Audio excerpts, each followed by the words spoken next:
Sir मला एक सांगा, तुम्ही खूप मैदान करता हे करता बरेचशा ठिकाणी जाता तुम्ही, अगदी पुण्यामध्ये कुठेही असता तुम्ही, ऑल महाराष्ट्रामध्ये फिरता, महाराष्ट्राच्या बाहेर पण असता. आताची कुस्ती आणि तुम्ही केलेली तालीम, तुम्ही स्वतः पैलवान आहेत, मला माहित आहे, स्वतः पैलवान आहे, नामांकित पैलवान होते त्यावेळेस, तर त्याच्याबद्दल तुम्ही काय सांगाल?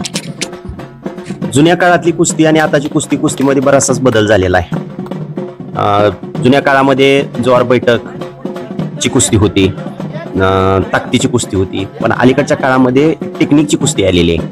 आणि पूर्वीच्या काळी मैदानी जर बघितलं तर कमीत कमी 25 मिनिटं 30 मिनिटं कुस्ती करावी लागत होती. आता एवढा वेळ राहिलेला नाही, 10 मिनिटांनंतर कुस्ती गुणावर लावली जाते. मातीतली कुस्ती आणि मॅटवरची कुस्ती त्यात फरक आहे. आंतरराष्ट्रीय क्षेत्रामध्ये जर चमकायचं असेल तर मॅटला पर्याय नाही, पण मातीतली कुस्ती आपली परंपरा आहे, आपली संस्कृती आहे मातीतली कुस्ती. आणि अलीकडच्या काळामध्ये जर तसा विचार केला, बघायचं म्हणलं तर मॅटला पर्याय नाही. आणि मॅटवरची कुस्ती जर आत्मसात करायची असेल तर त्यासाठी टेक्निक प्रॅक्टिसची गरज आहे. छान सांगितलं. हे आता टेक्निकची खरी गरज आहे. आणि पहिलं असं काय नव्हतं सर. आधुनिक काळात खूप तंत्रज्ञान पुढे गेलेलं आहे, मल्ल पण हुशार झालेले आहेत, आणि कुस्ती हा खेळ तर मला तर वाटतं 100% महाराष्ट्राचा आहे. इथून कसा विस्तार त्याचा झाला? तुम्हाला बाहेर जाता मैदानाला, तुम्हाला काय वाटतं, कुठं कुठं कसा अनुभव आला सर? तांबड्या मातीतला रांगडा खेळ म्हणून कुस्तीकड जुन्या काळामध्ये पाहिलं जात होतं. महाराष्ट्राची कुस्ती परंपरा हा महाराष्ट्राची संस्कृती जपणारा खेळ आहे. कारण येणारी तरुण पिढी सशक्त राहावी, निरोगी राहावी, निर्व्यसनी राहावी या दृष्टिकोनातून कुस्तीकडे बघितलं जातं. जर जुना काळ बघितला तर घरात पैलवान सांभाळणं, घराण्याची प्रतिष्ठा, गावचं वैभव म्हणून जुन्या काळामध्ये कुस्तीकडे पाहिलं जात होतं. तर अलीकडच्या काळामध्ये जर विचार केला तर आयुष्याचं भविष्य घडवायचं असेल तर कुस्तीकडे पाहिलं तर काय वावगं ठरणार नाही. आज आम्ही अभिमानाने सांगतो, आज महाराष्ट्राचे 4 सुपुत्र DYSP झालेले आहेत. पैलवान नरसिंग यादव असतील, पैलवान विजय चौधरी असतील, पैलवान सुनील साळुंके असतील, पैलवान राहुल आवारे असतील. 10-12 तास अभ्यास करणारे विद्यार्थी DYSPचं स्वप्न पाहू शकत नाही, पण लाल मातीत घाम घालणारे आमच्या महाराष्ट्राचे 4 सुपुत्र DYSP झालेले. सहजासहजी कोण कोणाचं कौतुक करत नाही. ही कुस्ती खेळाचं कौतुक आहे खऱ्या अर्थानं. खूप छान सांगितलं की कुस्ती खेळातून कुठपर्यंत पोहोचू शकतो बघा आपण. 10-12 तास जरी अभ्यास करत असणारे ना, ते सुद्धा पोहोचू शकत नाही सर. पण तुम्ही खूप छान सांगितलं की उदाहरणं पण दिली त्यांची, की कोण आहेत तिथं आता पदावरती, आणि आणखीन पण आहेत, होणारी पण पिढी आहे आणखीन पण. तुम्हाला काय वाटतं आणखीन याच्याबद्दल? कुस्तीबद्दल तुम्ही निवेदक करता, खूप छान, तुमचं नाव पण आहे. तर कुस्ती आणि कुस्तीबद्दलच मला फक्त सांगा की कुस्तीबद्दल तुम्हाला काय वाटतं? कारण की तरुण येणारी पिढी खूप भरकडत चाललेली आहे आताची, त्याबद्दल काय सांगाल तुम्ही सर? आजचा काळ जर बघितला तर खऱ्या अर्थानं आज संपत्ती महत्वाची नाही, संतती महत्वाची आहे. अरे वा. तालमीत गेल्यानंतर कोण किती मोठा पैलवान होईल, कोणाची किती मोठी जोड होईल, जे त्याच्या नशिबाचा भाग. पण समाजात माणसासारखं जगायचं कसं आणि माणसासारखं वागायचं कसं एवढं जरी शिकला तरी बाद झालं, आणि ते निश्चितपणाने लाल मातीतला मल्ल तेवढं आत्मसात करू शकतो. सरांनी स्वतः तालीम केली आहे, निवेदकचं पण काम करतात, त्यामुळे त्यांना पूर्ण 100% खात्री आहे की ह्या गोष्टी अशा केल्या तरच असं होऊ शकतं. अजून काय सर बोलायचंय तुम्हाला? बोलण्यासारखं भरपूर काय आहे. माईक हातात पडला म्हणजे आम्ही 5-6 तास बोलतो. तुम्ही सगळे कंटाळून जाचाल बोलत राहिलो तर. तरी पण महत्वाचा संदेश तुम्ही द्याच, कारण की माहित होऊन जाणार आहे, आणि आपल्या व्हिडिओच्या माध्यमातून पाहणार आहे, पूर्ण महाराष्ट्र भारत पाहणार आहे, की त्याच्यातून प्रेरणा भेटणारच आहे अनेक जणांना.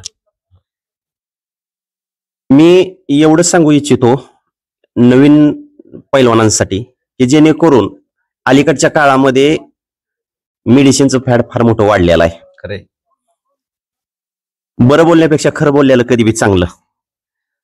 तर एक मेडिसिनच्या माध्यमातून एक उसनी ताकद घेऊन कुस्ती करायची सवय लागलेली आहे. आज माझ्या माध्यमातून आमच्या माढा तालुक्याचे आमदार अभिजिताबा पाटील यांनी हा विषय संपूर्ण महाराष्ट्राच्या समोर मांडला की अंमली पदार्थामुळं नवीन तरुण पिढी भरकटत चाललेली आहे. जेणेकरून माझी नवीन पैलवानांसाठी एवढीच एक विनंती असेल नवीन पैलवानांसाठी की जेणेकरून मेडिसिनच्या कोणी भानगडीत पडू नये. भलं तुम्ही नाही पैलवान झाला तर चालेल, पण त्या मार्गाला कोणी जाऊ नये एवढीच माझी विनंती आहे. कारण त्या माध्यमातून आपल्याला अनेक प्रकारचे, जेवढी सांगाल तेवढी उदाहरणं कमीच आहेत. तर ही नवीन पिढी ह्या मेडिसिनच्या आरी चाललेले, मेडिसिन पासून पैलवानांनी दूर राहावं. पैलवान नाही झाला तर तिथून पुढे फार मोठं भविष्य आहे. लाल माती कुठं नाही कुठं तुम्हाला 100% देणार, तुम्ही जर मातीला गद्दारी नाही केली तर. फक्त जेणेकरून मी मेडिसिनच घ्यावं, मी पैलवानच व्हावं असं काय नाही. जी काय ओरिजिनल कुस्ती मेहनतीवर, ओरिजिनल प्रॅक्टिसवर जेवढा तुम्ही पैलवान होईल तेवढंच व्हा, जास्त अपेक्षा बाळगू नका, एवढंच नवीन पैलवानला मी संदेश देईन. बघा खूप छान संदेश दिला सरांनी. मला सर अजून एक विचारायचंय की चांगले चांगले मल्लांना इंजुरी झाली ना की त्याची कुस्ती संपून जाते, काय पैलवान खेळतात पण त्याच्याकडे परत चांगले मल्ले असले तरी दुर्लक्ष केलं जातं, याबद्दल काय सांगाल तुम्ही? कुस्ती हा फायटिंगचा खेळ आहे आणि जो कुस्ती मेहनत करतो, जो प्रॅक्टिस करतो त्याला इंजुरी होतीच. पण इंजुरीचं प्रमाण का वाढलेलं आहे, एक त्याचा तर्क की जुन्या काळामध्ये जे पैलवानला आहार मिळत होता तो सकस आहार होता आणि ओरिजिनल आहार होता. त्या आजचा जो आहार आहे तो आजचा आहार तेवढा म्हणावासा सकस नाही, रासायनिक केमिकल आलेला आहे आणि पैलवानला आहार घेण्याची जी पैलवानाची पद्धत आहे ते प्रत्यक्ष घेत नाहीत, अप्रत्यक्ष घेत आहेत. म्हणजे जेणेकरून प्रोटीन सप्लिमेंट ह्या भानगडीत जास्त पडते ते. प्रोटीन म्हणजे काय आहे, प्रोटीन तुम्हाला कशात नाही प्रोटीन मिळतं, प्रोटीन ज्या वस्तूतून मिळतंय ते तुम्ही घ्या ना, प्रोटीनचा डबल घ्यायची काय गरज आहे तेव्हा. त्याच्यामुळे इंजुरीचं प्रमाण जास्त वाढलेलं आहे. दुखापत झालेल्या पैलवानांचं पुढच्या भविष्यासाठी काय सर? कारण की तिथून पुढे चांगले चांगले मुलं काय कधी सगळेच मुलं काय घेत नाहीत मेडिसिन वगैरे, पण जे न घेणाऱ्या मुलांसाठी त्यांच्यासाठी भविष्य काय सर? त्यांच्याकडे कोण तो लक्ष देत नाही असं का? तुम्ही म्हणताय ते 100% बरोबर आहे. आता हे इंजुरी आणि दुखापत ह्या ज्या गोष्टी ज्या आहेत ह्या गोष्टीवर मात करूनच पुढे जावं लागतं. शिवप्रभूंनी हिंदवी स्वराज्याची स्थापना केली.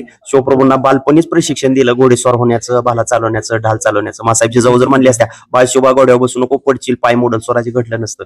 हे स्वीकारूनच पुढे जावं लागतं. खूप लाख मोलाचा संदेश दिला सरांनी आणि खूप छान सांगितलं. आणखीन काय सर बोलायचंय तुम्हाला? तुम्ही तर बोलणार भरपूर, मला माहिती बोललेच तुमचं काम आहे, पण तरी अजून एखादा संदेश द्या नवीन पिढीला. बोलायसारखं भरपूर काय आहे आणि आमचं काय गातागाळा वातावरण आमचं हे चालूच असतंय. त्याचा काही विषय नाही.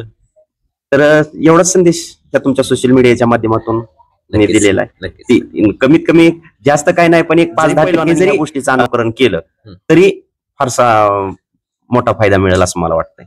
नक्कीच सर. सर नक्कीच तरुण पिढी सशिक्षित बलवान झाले पाहिजे, निर्व्यसनी राहिले पाहिजे आणि व्यसनाधीन नाही झाली पाहिजे. सगळ्यात महत्वाचं म्हणजे तालीम काढली, खूप छान आहे आणि एवढंच माध्यम चांगलं राहिलं आहे की जेणेकरून व्यायामाची सवय लागते, निर्व्यसनी राहू शकतं आणि याच्यामधून करिअर पण होते. नक्कीच सर. धन्यवाद.